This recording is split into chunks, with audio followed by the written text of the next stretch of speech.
Eh, Kepada Mu'alim Asnawi Ridwan yang saya hormati, saya ingin bertanya terkait simpang siur masyarakat yang pada saat ini mengenai diadakan atau tidaknya sholat Jumat secara berjamaah. Banyak dari kalangan agama menentukan hukum yang berbeda-beda. Nah, kita sebagai masyarakat, bagaimana hendaknya menentukan atau mensikapi perbedaan tersebut, dan juga apa yang harus kita ikuti dalam urusan seperti ini. Tolong secara gamblang untuk dijelaskan supaya kita sebagai masyarakat ini ada sesuatu yang bisa dipertanggungjawabkan. Terima kasih Bapak Kiai sebelumnya. Terima kasih. Bismillahirrahmanirrahim. Memang akhir-akhir ini hukum dari sholat Jumat apakah tetap terselenggara atau terpaksa harus diliburkan benar-benar menjadi perdebatan publik.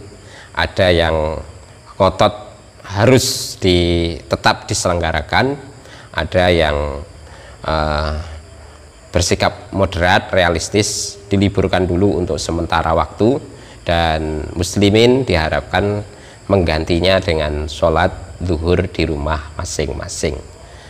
Sebenarnya persoalan sholat Jumat itu dalam lingkup kajian fikihnya sederhana, yakni termasuk dalam kaidah al-aslu baqa'u ma kana ala ma kana. Hukum asal itu tidak bisa dirubah kecuali bila ditemukan sesuatu hal yang menjadi kebalikannya secara meyakinkan atau ada dugaan kuat, atau dalam bahasa kaidahnya disebut dengan ghalabatul dzan. Lebih spesifiknya ada kaidah yang menuturkan ar-rukhasu la tunatu bisyak bal bil yaqin au bi ghalabatil dzanni.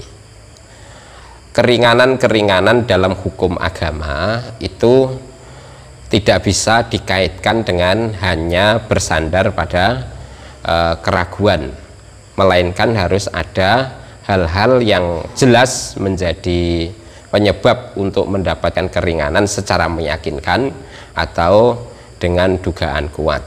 Nah, sholat Jumat bisa mendapatkan rukhsah atau keringanan hukum sehingga tidak perlu dikerjakan apabila ada kemadorotan, ya, secara meyakinkan atau secara dugaan kuat.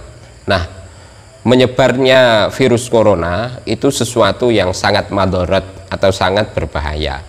Maka munculnya COVID-19 itu menjadi penyebab tidak wajibnya pelaksanaan sholat Jumat dan harus diganti dengan sholat zuhur di rumah masing-masing. Yang menjadi ambigu dan membingungkan adalah virus corona ini tidak nampak, berbeda dengan apa yang dituturkan di berbagai referensi kitab, seperti munculnya wabah judam, ya, wabah lepra. Ini sangat mudah dideteksi siapa yang sudah terkena penyakit lepra dan siapa yang sehat, itu sangat mudah, sehingga untuk memilah mana yang lepra sehingga tidak perlu berangkat sholat Jumat dan mana yang masih sehat sehingga tetap wajib sholat Jumat itu sangat mudah sekali. Tetapi karakteristik virus COVID-19 ini berbeda. Ada orang sehat, kelihatannya sehat, tapi ternyata dia sedang atau sudah mengidap virus corona, sehingga ketika dia berinteraksi dengan orang lain maka akan mengorbankan orang lain itu pula terkena penyakit tersebut. Ketika orang itu seketika itu orang lain tersebut terjangkit, dia akan menjangkiti tetangganya lagi. Yang tetangganya terkena waktu itu juga akan menjangkiti pada yang lainnya juga. Sehingga kalau semisal sholat Jumat, ya, dikerjakan 40 orang, itu bisa jadi akibat ada satu orang yang tidak terdeteksi sudah mengidap COVID-19, pulang atau selesai sholat Jumat 40 orang itu akan terkena semua. karena rantaian atau ya berantainya penularan COVID corona ini sangat cepat sekali. Nah, sehingga untuk mendeteksi dan menkalkulasi mana yang sudah diyakini daerah-daerah yang terinfeksi corona dan mana yang tidak, itu tidak bisa dilihat dengan kasat mata. Akhirnya menggunakan sistem pengkaplingan. Daerah ini sudah masuk zona merah, daerah ini sudah masuk zona kuning, daerah ini sudah masuk masih kategori zona hijau. Nah, sistem penularan yang begitu cepat itu akhirnya apakah suatu daerah ini sudah masuk kategori zona merah atau kuning, itu butuh melihat mobilitas masyarakat, terus juga ada pertimbangan kepadatan penduduk, aktivitas penduduk lah ya, jangkauan aktivitas penduduk, juga kepadatan penduduk ini juga sangat menentukan sekali. Pun pula tentang kedisiplinan masyarakat saat ini bagaimana gitu, sangat terkait dengan penentuan hukum wajib sholat Jumat atau sudah tidak boleh sholat Jumat gitu. Nah, dalam kesempatan kali ini perlu saya jelaskan pertama kepada para ustadz, para aktivis Bahtul Masail ya. Dalam menganalisa hukum sholat Jumat ini jangan bermain logika sendiri, jangan menciptakan statement pribadi karena akan sangat mempengaruhi psikologi masyarakat. Yang kita butuhkan adalah kekompakan dan kedisiplinan bersama. Kalau masing-masing ustadz, masing-masing aktivis Bahtul Masail mengeluarkan statement pribadi tanpa ada tendensi dengan berbagai pihak ya, untuk mengetahui secara persis perkembangan dan penyebaran virus corona di suatu tempat, maka ini akan menyebabkan masyarakat semakin bandel dan tidak bisa dikoordinir dan ditertibkan karena merasa ada yang punya pendapat berbeda dengan masyarakat, dengan pemerintah, dengan NU, dengan MUI. Ini sangat berbahaya. Maka dari itu semua ustadz, semua aktivis Bahtul Masail harus dengan satu komando pada PCNO-nya masing-masing atau MUI kabupatennya masing-masing atau kodianya masing-masing. Karena PCNO kemudian MUI cabang itu dalam menentukan hukum sholat Jumat ini harus berkoordinasi dengan kedokteran, dengan gugus terdepan dalam penanggulangan COVID corona dan Pemda atau bupati wali kota setempat.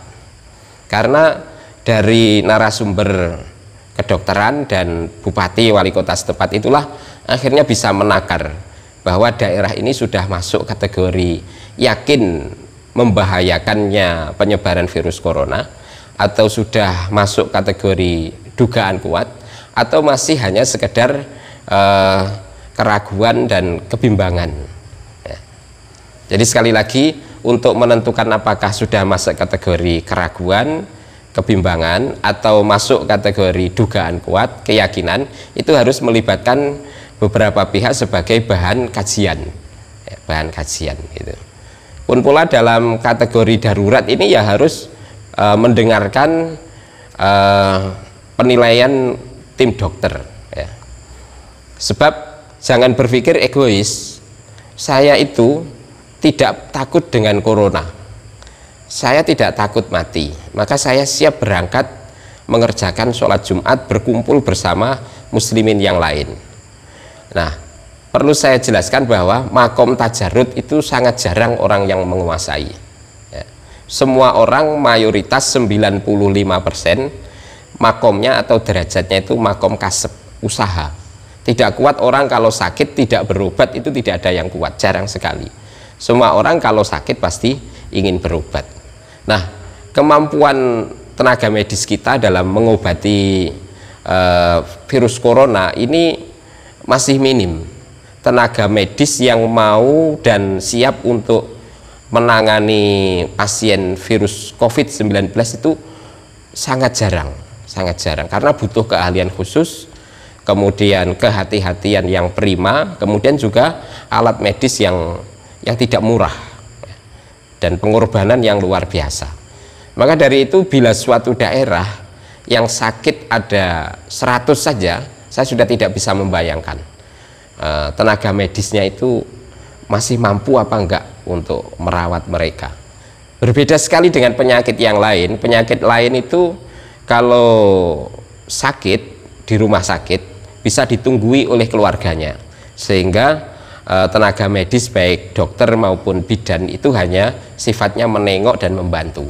Tapi kalau sakit virus corona ini full semua harus dipegang oleh tenaga medis, jadi sangat berat sekali. Maka dari itu kadar darurat itu tidak hanya melibatkan pada penilaian pribadi, melainkan harus melibatkan kesanggupan tenaga medis, kesiapan pemerintah daerah dan lain sebagainya gitu.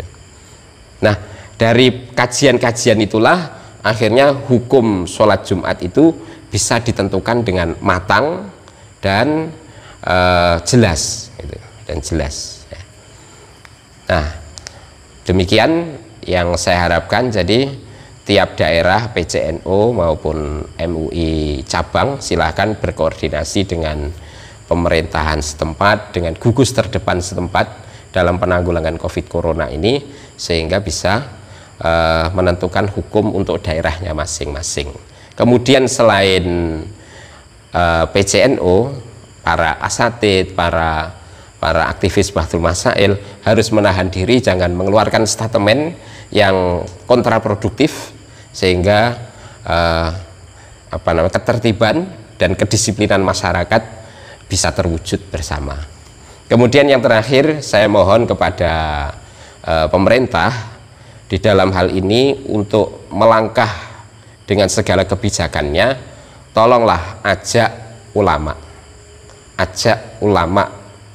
berkoordinasilah dan berkomunikasilah dengan ulama setempat, sebab masyarakat itu tidak bisa dikendalikan kecuali oleh para ulama. Terlebih lagi hal ini terkait dengan fardunya ibadah, yakni sholat Jumat, dan juga himbauan supaya tertib, supaya disiplin, stay at home itu sangat manjur apabila pemerintah didampingi oleh ulama. Ya, demikian. Gimana? Terima kasih atas penjelasannya dari Bapak Kiai Asnawi Ridwan. Semoga ini bisa menjadi manfaat buat kita semua, dan juga kita juga bisa lebih tertib lagi bekerja sama baik dengan ulama ataupun pemerintah dalam mencegah penyebaran COVID-19. Sekali lagi terima kasih buat beliau atas paparan yang sudah gamblang. Semoga menjadi ilmu yang manfaat buat kita semua, dan juga bisa menjadi kebarokahan buat bangsa negara kita pada umumnya. Terima kasih Bapak Kiai. Terima kasih.